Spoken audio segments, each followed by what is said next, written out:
Assalamualaikum and a very good day I bid to everyone, my viewers. So welcome to my vlog, Qamarina Reduan. So today is Thursday, 5th August 2021.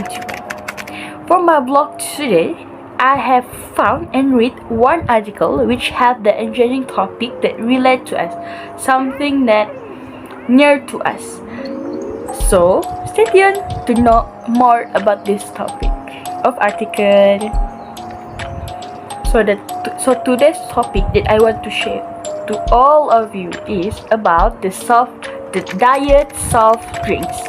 Is it safe to be drink? How safe are they actually? Will it not bring harm to us? Because it is obviously stated that it is diet soft drink. What are the ingredients that in the soft drinks?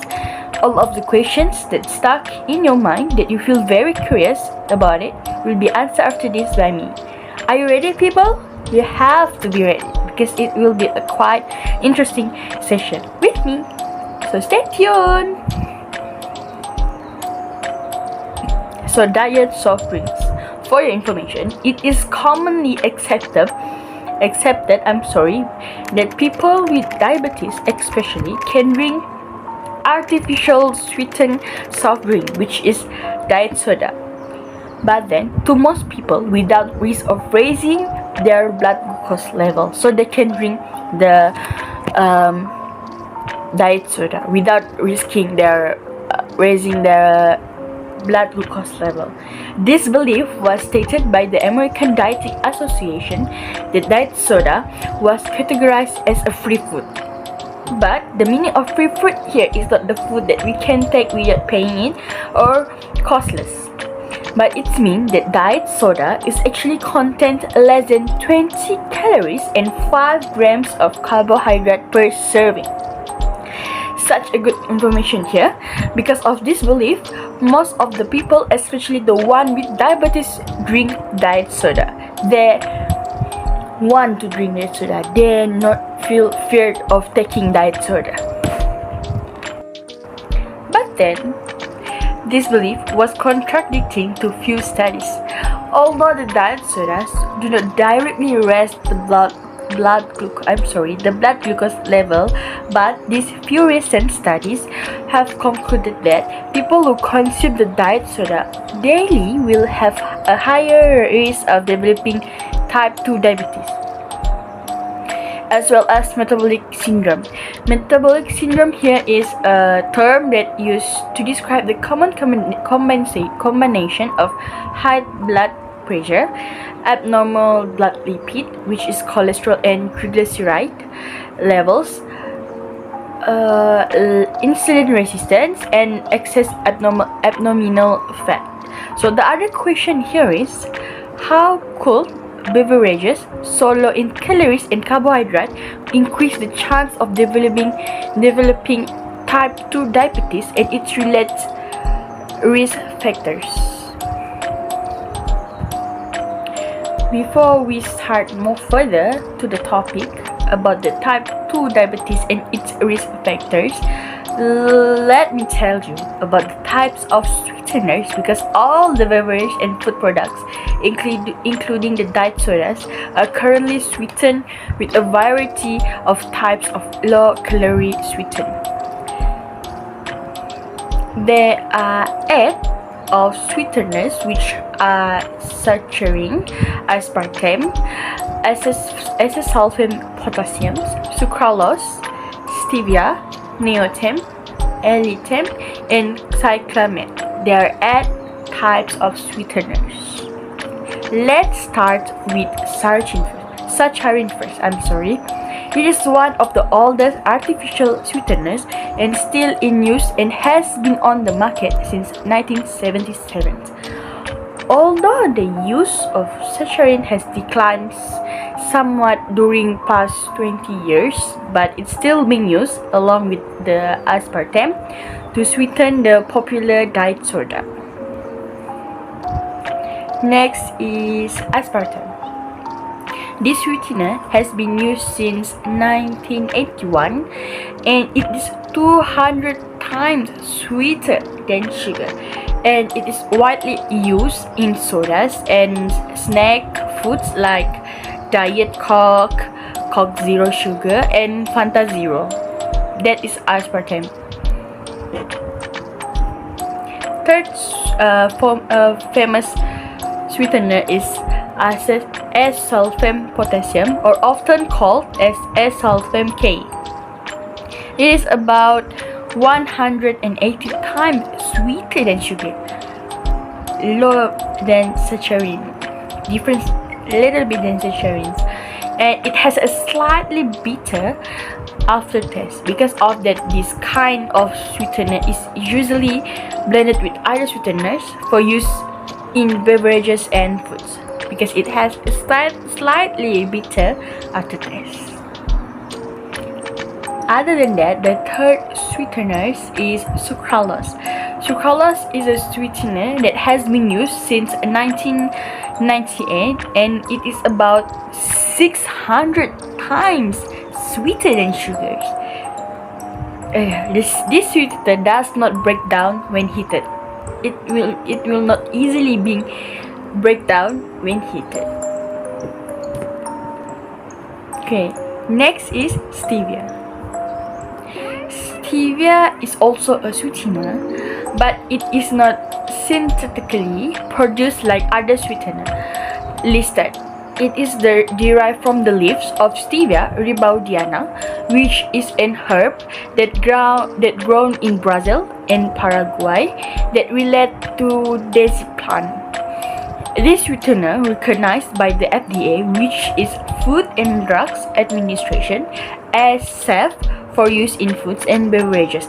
In December 2008, if I'm not mistaken, it can be found in Sprite, Green, Zevia, Low Calorie, and also Coke Stevia. So basically, stevia is a leaf, but then are safe to use as a sweetener. The other three sweeteners, I can say that we are rarely hear about it. Okay, so it is neontem. Neontem is one of the newest artificial sweeteners. It is estimated 6,000 to 13,000 times sweeter than sugar. So it's very sweeter, I think, if you can think logically, if it's sweeter than sugar. So I don't know. It's widespread use in Europe, Australia, South America, Russia, and also Mexico. Neontem, but then is expected to gain popularity as a sweetener in US diet sodas. Second last sweetener is allicin. Allicin is a sweetener that has not yet gotten the FDA's approval. If cleared for use in food and beverages, it is expected to gain widespread acceptance due to its stability at high cooking and baking temperature. So it is good and can be broken down at high temperature.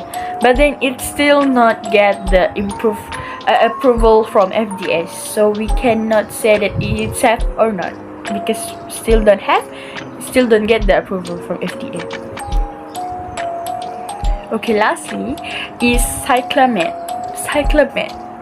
Okay, Cyclamen is a sweetener that was banned in United States in 1969 after a study showed that feeding this sweetener, feeding large amount, the equivalent of 350 cans of soda a day, to laboratory animals that can cause bladder cancer.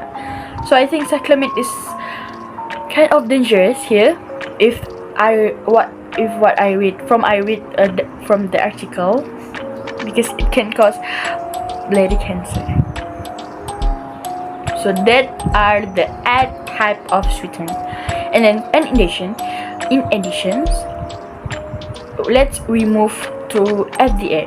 We talk about FDA a little bit, which is Food and Drugs Administration. The FDA maintains guidelines to inform the consumers about safe consumption levels. They guide to us what we should eat, what we shouldn't eat, all of that. The FDA has established a safe level of consumption for diet soda containing aspartame, Aspartame K, and Sucralose. This level, known as the acceptable daily index (ADI), is the maximum amount considered to be safe for daily consumption. They already set the level how many serving that we can take for diet soda a day daily. It is assigned after extensive testing and set an amount 100 times lower than that found to be safe in animal studies. These ADIs for artificial sweeteners per 12 ounce of diet sodas are as follows, based on the amount of sweetener typically found in each soda. The first one is 18 to 19 cans of diet cola containing aspartame. Next, 30 to 32 of diet lemon lime soda containing Aspartame K or Aspartame potassium. And third, 6 cans of diet cola containing sucralose. As what I said just now, sucralose is 600 times sweeter than sugar. So you can think it on your own. Is it still safe on taking or consuming diet cola? Despite safety assurances from the FDA, Food and Drugs Administration, the sweeteners found in diet sodas have been blamed for a wide variety of health concerns, ranging from headaches, allergies, and digestive problems to cancer and neurological disorders. Because of that, it has been an explosion in the number of websites, like forums and advocacy groups dedicated to exploring the safety of artificial sweeteners, often with the contradictory and confusing information like what I do right now. I'm telling and I'm sharing to all of you about this diet soft drinks based on people research article.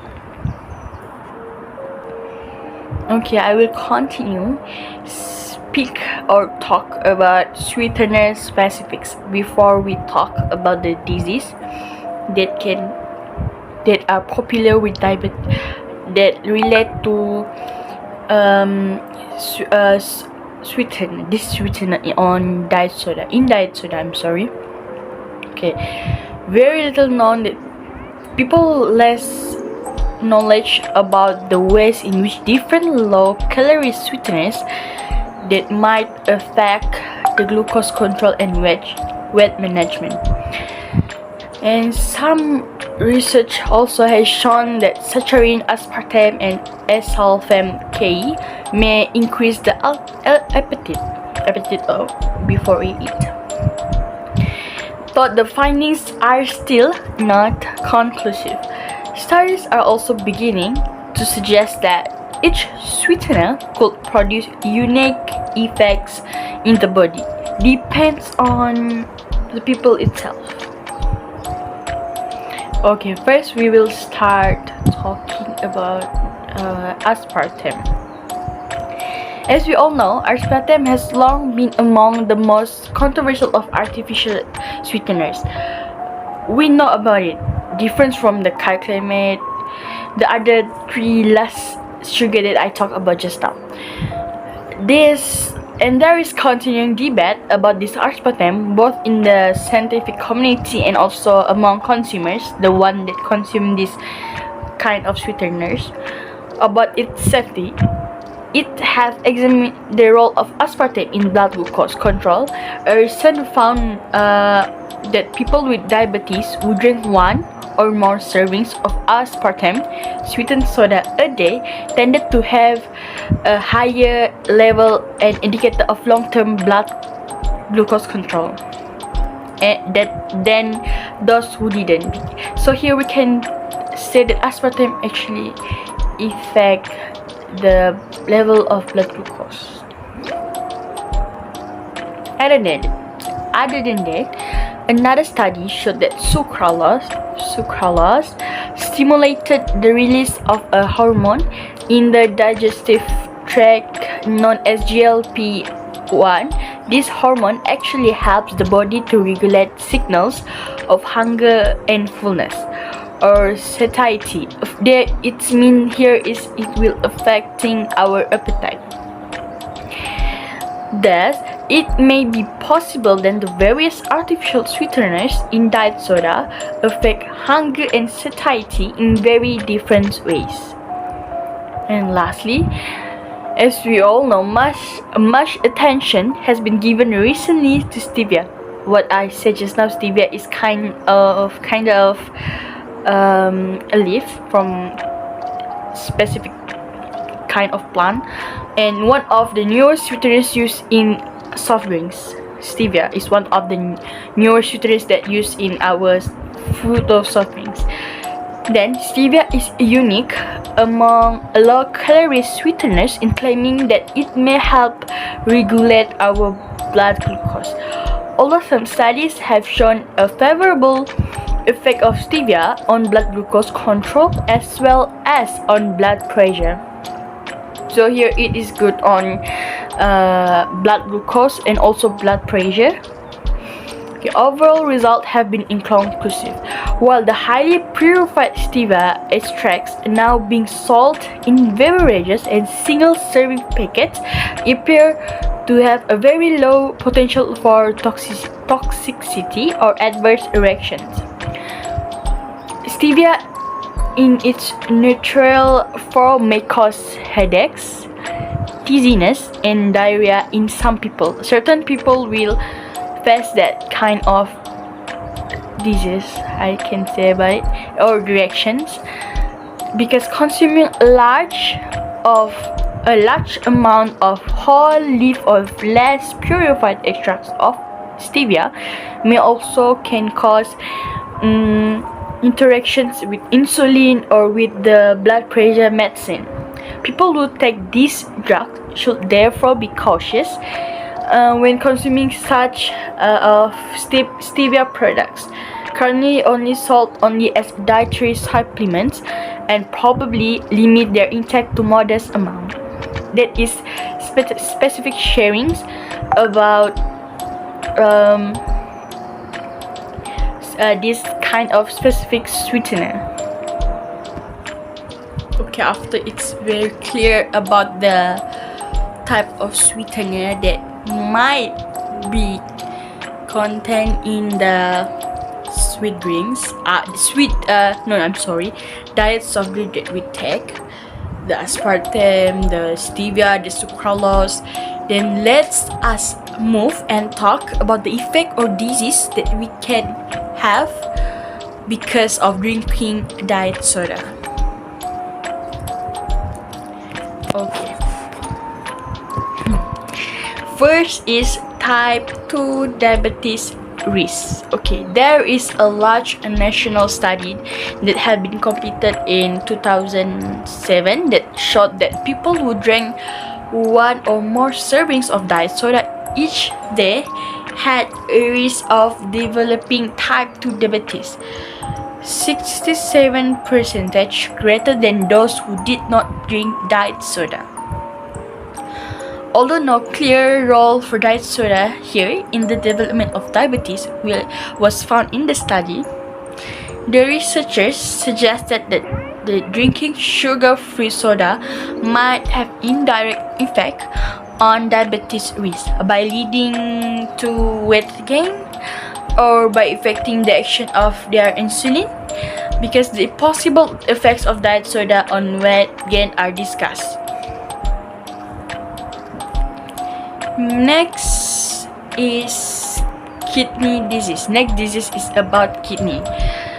There is a study actually presented in 2009 found an association between drinking diet soda and impaired kidney functions. Of the 300 women in the study, including 730 with diabetes, those who drank at least 2 diet soda daily experience twice the rate of kidney functions decline. The result was consistent after controlling for factors such as age, calorie intake, their weight, and their diabetes status, whether they have the diabetes or not. It's depend on their body factors actually. Other than 2 diseases, the third one is metabolic syndrome. 2 recent large studies showed that the drinking 1 or more servings of diet soda per day was associated with a 35% greater risk of developing the metabolic syndromes, as in the study showing an elevated risk of type 2 diabetes. The researchers did not find any evidence of cause and effect between drinking diet soda and metabolic syndrome, and they did not know what role artificially sweetened sodas might play in the development of this condition, which means they are not very sure about the effects of this kind of diet soft soda to our body actually. Lastly, there are famous diseases that we can hear of that relate to sugar other than diabetes is also the weight maintenance, weight gain. Much of the controversy surrounding low-calorie sweeteners focuses on whether they are truly beneficial for our weight control in people with or without diabetes. Is it good for our body, for our weight management? Depends on the people that have diabetes or not. Okay, some researchers believe that drinking diet soda may in fact stimulate appetite and increase cravings for carbohydrate, leading to weight gain and also possibly setting the stage of type 2 diabetes and metabolic syndromes. Another theory is that people who drink diet soda could gain weight by eating more high-calorie foods, since they believe they are saving calories by drinking diet rather than regular soda. So people that want to less their weight by drinking diet soda have this kind of thinking. They think that by saving their calorie from drinking the diet soda, they can eat more, spend more calorie on their food. But then it is actually wrong, for my opinion about it. But then, however, these theories have not been proven, and they are contradicted by other studies showing that people who drink diet soda consume on average 15% fewer calories than those who drink regular soda and are more successful at long-term weight management. So we still don't know, is it safe or not? It will affect our body or not, weight management, our diabetes, blood glucose level, all of that. Okay, then we are already in the last sections of sharing for the article that I found about the diet sodas. To people that they want to diet, what I can see is, instead of another way in